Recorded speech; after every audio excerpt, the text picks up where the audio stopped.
Good afternoon everybody. This is just non beat F M. ഒരുപാട് പേരുടെ ജീവന്റെയും ജീവിതത്തിന്റെയും വിലയാണ് നമ്മുടെ സ്വാതന്ത്ര്യം.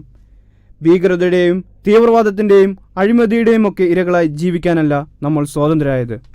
2015 ഓഗസ്റ്റ് 15 നമ്മൾ ഇന്ത്യയുടെ 69ാം സ്വാതന്ത്ര്യദിന വാർഷികം ആഘോഷിക്കുകയാണ്.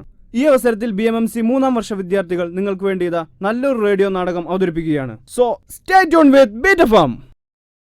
1919 ഏപ്രിൽ 13 ലോകത്തെ നടുക്കിയ ജാലിയൻ വാലാബാഗ് കൂട്ടക്കൊലയിൽ ഇന്ത്യൻ യുവത്വത്തിന് മാതൃകയായ 12 വയസ്സുകാരനായ ഷാഹിദ് ഭഗത് സിംഗ് അദ്ദേഹത്തിൻ്റെ ജീവിതത്താളുകളിൽ നിന്നെടുത്ത സംഭവത്തെ ആസ്പദമാക്കി BMMC 3ാം വർഷ വിദ്യാർത്ഥികൾ അവതരിപ്പിക്കുന്ന ഒരു റേഡിയോ നാടകം ഷാഹിദ് ഭഗത് സിംഗ്. ഏതോ അപകടത്തിന്റെ സൂചനയിൽ അന്തരീക്ഷം മൂകം പാലിച്ചു. ഈ കുട്ടി എവിടെ പോയി? ഇത്ര നാളത് എന്നാണോ കളിക്കാൻ പോയത്? എന്റെ ദൈവമേ, ഇനിയിപ്പൊ ഞാൻ എന്താ ചെയ്യാ? അച്ഛനും അമ്മാവനാണെന്ന് പറയുന്നവർക്ക് ഇതൊന്നും അറിയണ്ടല്ലോ. അവൻ അവന്റെ അച്ഛന്റെ മകനാ, അവനറിയാം എങ്ങനെ വീട്ടിലേക്ക് എത്തണമെന്ന്.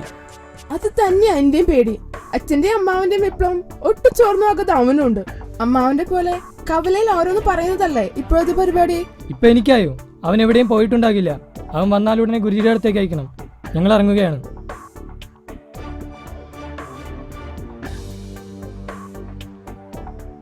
നീ ഇതുവരെ എവിടെയായിരുന്നു ഭഗത്? നമ്മുടെ നേതാക്കളെയും ആളുകളെയും ബ്രിട്ടീഷുകാർ കൊന്നൊടുക്കുമെന്ന്.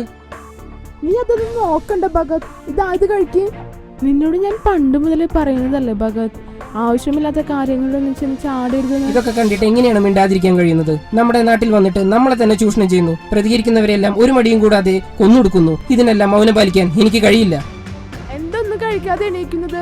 ഇന്ന് നിന്റെ ഗുരുജിയുടെ അടുത്ത് വിടണമെന്ന് അമ്മാവൻ പറഞ്ഞിട്ടുണ്ട്. എന്നിട്ട് അച്ഛനും അമ്മാവനും എവിടെ? അവർ രാവിലെ തന്നെ ബാഗിലേക്ക് പോയിട്ടുണ്ട്. എന്റെ ദൈവമേ, നീ എന്തൊക്കെയാണ് അവ ഉണ്ടാവുക? ഞാൻ പോവാ. ഭഗത്, ആവശ്യമില്ലാത്ത കാര്യങ്ങളൊന്നും ചെന്ന് ചാടല്ലേ. ഭഗത്, വേഗം വാ, നേരം വൈകി. എവിടെയായിരുന്നു ഇത്ര നേരം?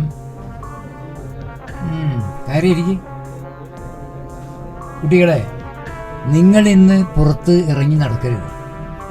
എപ്പോഴും ജാഗ്രത പാലിക്കണം. ഗുരുജി, നമ്മൾ എന്തിനാ ജാഗ്രത പാലിക്കുന്നത്? നമ്മുടെ നേതാക്കളായ പണ്ഡിറ്റ് സത്യപാലിനെയും പണ്ഡിറ്റ് സൈബുദ്ദീനെയും നമ്മുടെ ഉത്സവ സമയത്ത് പൊതുവായി ശിക്ഷിക്കുമെന്നാണ് ബ്രിട്ടീഷ് ഉത്തരവ്. ഇതെന്തൊരു അനീതിയാണ്! ഈ പറങ്കകളെ നാട് കടത്താൻ ഇവിടെ ആരുമില്ലെന്നോ? അങ്ങനെ നാട് കടത്താൻ ശ്രമിച്ചവരെയാണ് അവർ കൊല്ലുന്നത്. പിന്നെ എങ്ങനെ പ്രതികരിക്കും? എന്താ അവിടെ കാളവണ്ടിയിലെ ശബ്ദമൊക്കെ കേൾക്കാണ്ടല്ലോ? അത് ഗുരുജി, ബ്രിട്ടീഷുകാര് നമ്മുടെ ആളുകളെ കൊല്ലാൻ വേണ്ടി വരുന്നതാണ്. ഞാനില്ലേ, ഗുരുജി വന്ന വഴക്ക് പറയും. ഞാൻ പോവാ, നീ ഉണ്ടെങ്കി വാ. ഏയ് ഭഗത്, നീ ഒന്ന് നിക്ക്. നീ എവിടേക്ക്? ആ തിരക്കിനിടെ നീ അങ്ങോട്ടാ. അവിടെ നിക്ക്. അവിടെ നിക്ക്. ആ തിരക്കിനിടെ നീ അങ്ങോട്ടാ. അവിടെ നിക്ക്. ഭഗത്, നീ എന്തിനാ അവിടെ നിന്ന്? മരിച്ചു കിടക്കുന്നത് എന്റെ അമ്മാവനാണ്. അപ്പൊ എന്റെ അച്ഛനവിടെ? വാ നോക്കാം, അവിടെ ഉണ്ടാവും. ഇതല്ലേ എന്റെ അച്ഛൻ. എത്ര ഭീകരതകളെയാണ് അവർ കൊന്നൊടുക്കിയിരിക്കുന്നത്. ഇതിന് മാത്രം നമ്മൾ എന്ത് തെറ്റാ ചെയ്തത്?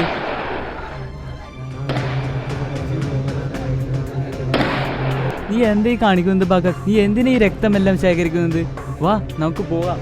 ഇല്ല, ഇത് ഞാൻ ക്ഷമിക്കില്ല. ഇനിയും എന്റെ നാടിനെ തകർക്കാൻ ഞാൻ സമ്മതിക്കില്ല. ഇതിനൊരു ആവർത്തനം ഇവിടെ ഉണ്ടാക്കില്ല. എന്റെ അച്ഛനും അമ്മാവനും കഴിയാത്തത് ഞാൻ നേടുക തന്നെ ചെയ്യും. എന്റെ നാടിന്റെ സ്വാതന്ത്ര്യം, ഇനിയുള്ള എന്റെ ഓരോ ശ്വാസവും അതിനുവേണ്ടി മാത്രമായിരിക്കും. ഈ രക്തച്ചൊരിച്ചിലിന് ഞാൻ പകരം വീട്ടും. ഈ രക്തപ്പുഴയാണ് സത്യം.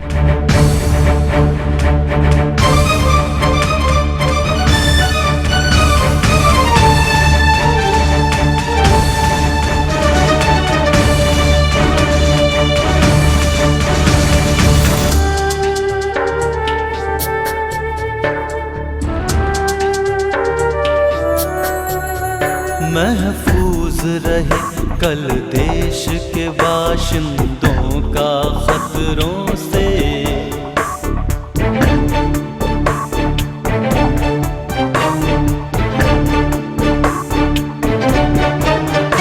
महफूज रहे कल देश के बाशिंदों का खतरों से।